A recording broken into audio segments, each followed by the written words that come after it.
Welcome to Radio Who, What, Why. I'm Jeff Schechtman.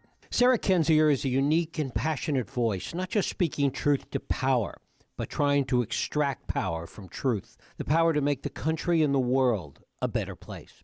She's a writer, a scholar, the co-host of the Gaslight Nation podcast, author of the bestseller The View from Flyover Country, and it is my pleasure to welcome Sarah Kendzior back to Radio Who, What, Why. Sarah, thanks so much for joining us. So thank you for having me. How high are the stakes right now, do you think, with respect to the future of the country, the future of this country as a democratic nation? I mean, they're as high as they can get. It's been that way for years. And what we've seen over the past, 3 years since Trump's election is basically him and his administration following an autocratic playbook, and we have reached the point where, the majority of our institutions are compromised. We've had purges. We've had stacked courts. We have long-term repercussions that will linger, even if Trump does go in 2020. And, we're in very bad shape. And unfortunately, we're not unique. We're seeing this throughout the world, especially in the West. We see it in England with Brexit. And, these are interconnected phenomena, and that makes it all the more dangerous. One of the arguments that was made for a long time is that those autocratic impulses were at least checked by the incompetence of the Trump administration. That seems to be less true today. Oh, God. I mean, that argument was incredibly naive. I think I went on your show right after the election and warned everybody about that these are not, in fact, incompetent people. These are criminals. This is a transnational crime syndicate, and you don't need to have, particular geopolitical acumen, like in the case of Trump, to be a front for that kind of organization. They're essentially kleptocratic. They're about money. They're about money laundering, fraud, racketeering. These are activities that they're skilled at. They've been skilled at them and engaged in them for decades. And the same is true with their mastery of spin. They're very good at manipulating the media. They're very good at deceiving people, and they're very experienced in it. And so this idea that they're somehow incompetent, one is wrong, but also just doesn't even understand what their agenda is, which is, basically to destroy the government and to bring America as a powerful democracy to its knees. They are purposefully destructive. They put in people to lead departments that they wanted destroyed. The public education secretary doesn't believe in public education. The housing secretary doesn't believe in housing. And that was intentional. That wasn't some sort of accident, we accidentally picked the worst person for the job. That was the goal. And I think people finally do understand this now. I think we're seeing a new development in it with all of the acting positions, which of course makes it much easier for Trump and his inner circle, particularly Kushner and Ivanka, to consolidate power. This is so typical. These are all things, I said would happen years ago and others said would happen years ago. And we were constantly told, checks and balances, the Constitution. And, laws are only as good as people who will uphold them. And what we found is that people aren't particularly good or particularly courageous at all. Why has it been so difficult, do you think, for people to understand what the agenda really is, even well-meaning Democrats, as you've written about? Yeah, it's frustrating, because it was right in our face. And it was also, it's part of Hillary Clinton's campaign. She's another person who went around warning everyone that this would happen. And so she did this on a, very big national platform, far bigger than what I had. So there's really no excuse for people not knowing. It's a matter of them refusing to believe it. I think some of it is, falling back on American exceptionalism, believing this can't happen here. But I think a lot of it is that officials did not react with the urgency that they needed to stop criminality from infiltrating executive power. There were a lot of people that thought if Trump is really as bad as I've heard, if Manafort is really as dangerous as I've heard, if all these interactions we've witnessed with our own eyes between Trump and Russia and Trump and various dictators seem to indicate what they, by common sense, would indicate, that he is in, cahoots with dictators and autocrats, then that seems really bad. And, so clearly someone will intervene and stop it. The FBI will intervene, or Obama and their administration will intervene, or the CIA. There's this belief that if everything was really at stake, if everything was really threatening to collapse, that people would, make a stand and do something about it, and they did not. Like I've been calling it normalcy bias, and that's, I think, the kind of, allure that fell over Americans, and it's intertwined with this belief that a savior is coming. And then later on, that kind of mentality became projected onto Mueller. People kept saying, oh, Mueller will fix it. Mueller will bring everyone in. And then when it was clear that wasn't going to happen, it's like, oh, Pelosi will do it. And then she's like, yeah, I'm not going to bother impeaching. And now people finally, I guess, seem to understand what's happening. And I know it's coming to save us. But, I have to say, I've seen this again and again. Like, people kind of wake up. They did after Comey was fired. They did after Charlottesville. They did after Helsinki. They're doing it now with the Barr memo. And then they go back, to this comforting illusion that they'll just get voted out in 2020 or that things will somehow get resolved on their own. And that's just very unlikely to happen, unfortunately. And yet the political climate seems to be on a glide path to 2020 at this point, with words still coming from Congress that impeachment is off the table. Yeah, I don't understand why they're unwilling to impeach, because what we need are hearings. We need hearings where evidence is presented to the public without a media filter. I think people who support Trump have just as much of a right to this information as opponents. This is not a partisan matter. This is a matter of informing Americans, which, the media just has not been able to do, either because they're incompetent, like they're used to working in a democratic system. They don't understand this is a kleptocratic system. They don't understand their priorities, but there's also just so much scandal, there's so much crime, there's so many developments that it really is difficult to do this. And so I think, daily hearings, Watergate style, where the evidence is laid out in the public domain and all these individual incidents, which are horrifying in their own right, but it's really the cumulative effect of them that matters. If people grasp that, then I think they'll sort of see where we are as a country, and that's a positive thing. I think there's power in information, there's power in truth. I do not know why the Democrats would reject, what is not only an effective political weapon, but is, more importantly, their constitutional duty. It is their job to impeach him. I mean, if he is not impeachable, then who is? And if he thinks that he can live above the law, that the president is not accountable to the rule of law of the United States, like, what kind of message is that sending? So I hope they change their mind. I never understood her calculation to begin with. There are other Democrats who do want impeachment, who did want impeachment, Maxine Waters in particular. I hope that now people see that Pelosi's calculation failed. I don't know whether she thought the Mueller report would come out and somehow the Republicans, who are of course implicated in the Russia probe, would magically come to her side. Like, that was never going to happen. But maybe now that she sees this, maybe she'll go back, to wanting to do her job, which is, serving and protecting and representing the people of the United States. And that's just, unfortunately, a job that she hasn't been doing. Is there a legitimate political calculation to be made that the public's sense of being overwhelmed by all of this and frustrated by so much of it, as you say, could ultimately lead not to impeachment because the Senate is still in Republican control, but to Trump's reelection in 2020? I don't think it will. I mean, this would never be an ordinary impeachment hearings because of the way Trump operates, where he doesn't respect the U.S. as a democracy and will never leave office. I mean, I'm trying to envision a scenario where he goes. If we vote him out, he's not going to want to leave. If they impeach him, he's not going to want to leave, because if he leaves, he will likely be prosecuted for these crimes and lose his money and lose his power. And so, the presidency functions as a way of being immune from legal consequence. So, that's his calculation. And as bad a calculation as that is, it's logical.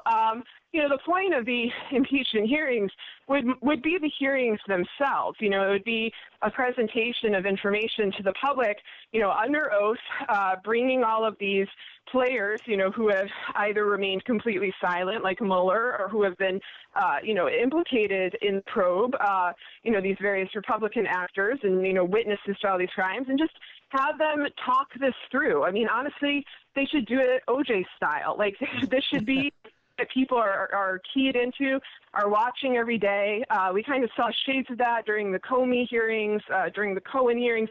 Americans want to know what's going on, and they really are overwhelmed by the amount of information and by the amount of horrific things that have transpired. And I think it's the obligation of lawmakers and representatives to break that down to the public in a way that they can understand. Will lead to conviction in the Senate, under the GOP? I highly doubt it, and even if it did, as I said, Trump won't leave, but at least we'll know what we're dealing with. And when you know what you're dealing with, it's a lot easier to fight it. How much of this is clouded by what you talk so much about, the gaslighting that comes from Trump and the blatant lies? Yeah, that's a frustrating phenomenon. That's how Trump is operated throughout his life, as a quote-unquote businessman, and also as a politician. And, we've known this from the start. Right after his inauguration, he lied about the size of the crowd in a way that was just a lie that flaunts power. We could see photos. Like, we knew that this was a lie. We knew that he was lying. He knew that we knew that he was lying, and he didn't care, because the point was to show that his perception of reality is so powerful, it trumps actual reality. And so the problem, I think, at this point is that, we know this play, we know this move. The media still struggles with how to cover this. We saw this with the New York Times when the Barr memo came out, and we get this, giant headline saying that Mueller exonerates Trump, which is just not what happened. It was reminiscent of their other headline about, FBI sees no link between Trump and Russia. People look at headlines, and a lot of the headlines just reinforce the lies that Trump tells without debunking them. And I think, George Lakoff, who studies linguistics, had good advice about this, that you debunk the lie straight on. You tell the truth first, then refer to the fact that they lied, then explain, why did they lie? Like, what was the political motive? What was the agenda behind the lie?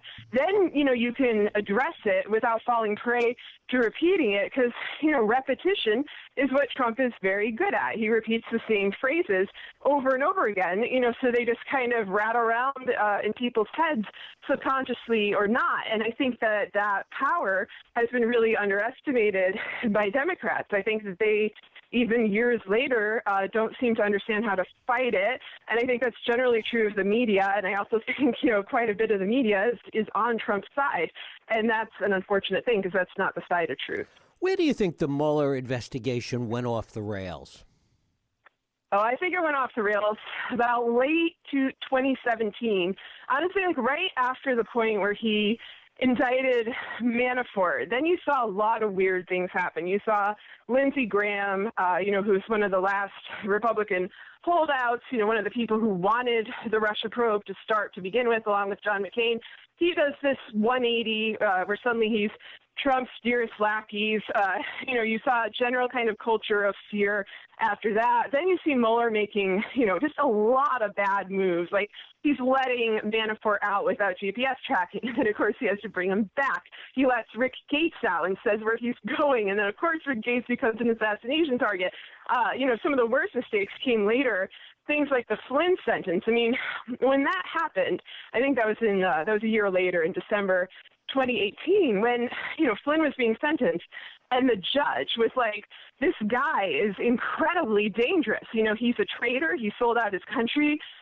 Flynn, of course, notably was trying to sell nuclear material. I mean, these are very, very serious crimes, and this judge could not believe that Mueller was recommending no jail time. I mean, just as a public safety matter, like, how can you recommend that this guy just run around? And that's when I began to really completely abandon hope that, things were running with integrity on Mueller's end. And that and the Manafort deal, I'm still stuck on that. I still cannot believe that Mueller thought that Paul Manafort was going to cooperate with him, especially when it came on the day that George Papadopoulos gets 2 weeks for basically a non-cooperation agreement. Like, he pretended to cooperate with Mueller. He didn't. He impeded the probe, and he walked away with a mere 2 weeks. And, of course, Manafort, who had just been convicted by a jury and a judge, who were threatened at that, sees that and is like, yeah, I'm totally going to do that too. And I remember watching this thinking, Mueller cannot be this stupid. Like, I have to be reading this wrong. This has to be more complex. But I wasn't. Like, I was correct. Of course, Manafort went on to not actually cooperate with Mueller. He went on to also impede the probe, I think, to a much greater extent than Papadopoulos did.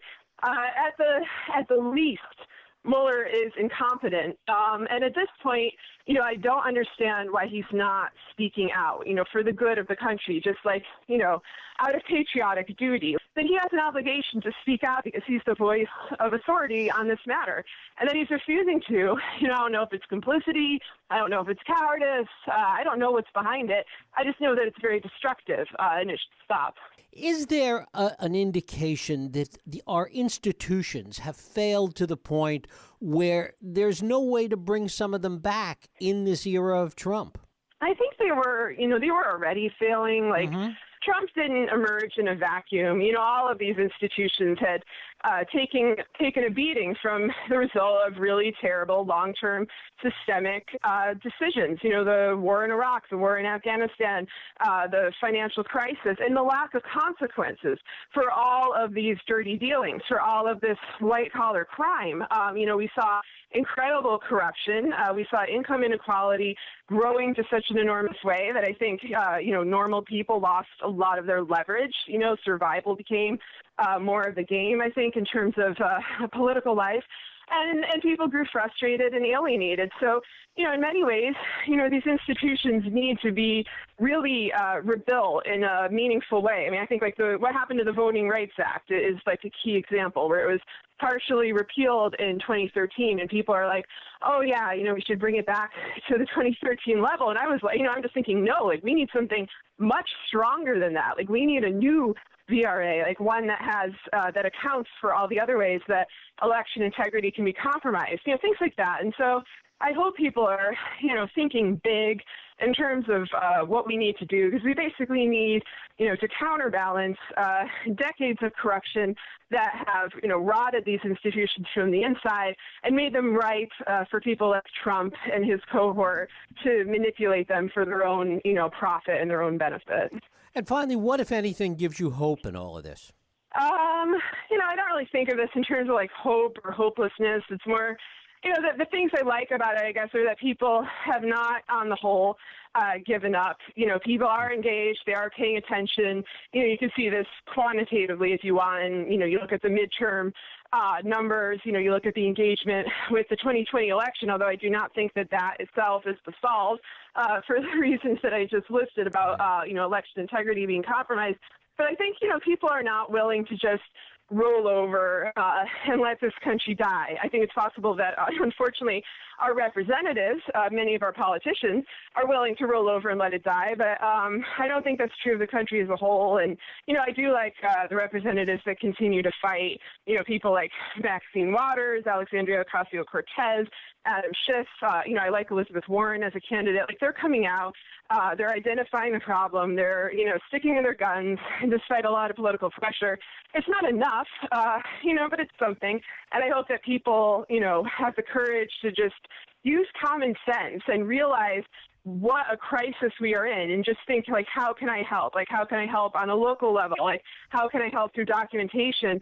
And realize that the truth still has value in this. Don't submit completely to cynicism, even though things are very rough. Sarah Kendzior, I thank you so much for spending time with us here on Radio Who, What, Why. Oh, thank you. Thank you. And thank you for listening and for joining us here on Radio Who, What, Why. I hope you join us next week for another Radio Who, What, Why podcast. I'm Jeff Schechtman. If you like this podcast, please feel free to share and help others find it by rating and reviewing it on iTunes. You can also support this podcast and all the work we do by going to whowhatwhy.org/donate.